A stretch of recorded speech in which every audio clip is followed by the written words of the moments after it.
Welcome back नाज़रीन। ख़बरनि जी शुरूआत कंदासीं हिन अहम ख़बर सां। डॉलर जी ऊची उॾाम जारी आहे। रुपए जो क़दुरु वधीक घटिजी वियो आहे। इंटरबैंक में डॉलर 4 रुपया 1 पैसो वधीक महांगो थी वियो आहे। इंटरबैंक में डॉलर 226 रुपयनि जो थी वियो आहे, जॾहिं त स्टॉक एक्सचेंज में बि ॿाड़ाई थी आहे। कारोबार जो नाकारी रुझान रहियो आहे। 100 इंडेक्स में 248 पॉइंट जी घटिताई अची वई आहे। एक भेर ॿीहर आगाह कंदा हलूं। डॉलर जी ऊची उॾाम जारी आहे। रुपए जो क़दुरु वधीक घटिजी वियो आहे। इंटरबैंक में डॉलर 4 रुपया 1 पैसा वधीक महांगो थी वियो आहे। इंटरबैंक में डॉलर 226 रुपयनि जो थी वियो आहे। स्टॉक एक्सचेंज में बि ॿाड़ाई जारी आहे, जॾहिं त कारोबार जो नाकारी रुझान थी रहियो आहे।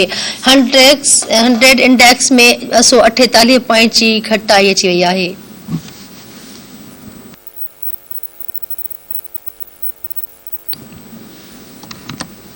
आगाह कयूं पिया। डॉलर जी ऊची उॾाम जारी आहे।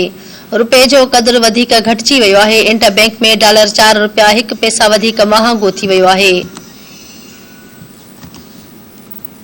आगाह कयूं पिया। स्टॉक एक्सचेंज में बि ॿाड़ाई रही आहे। कारोबार जो नाकारी रुझान रहियो आहे। 100 इंडेक्स में 248 पॉइंट जी घटिताई अची वई आहे।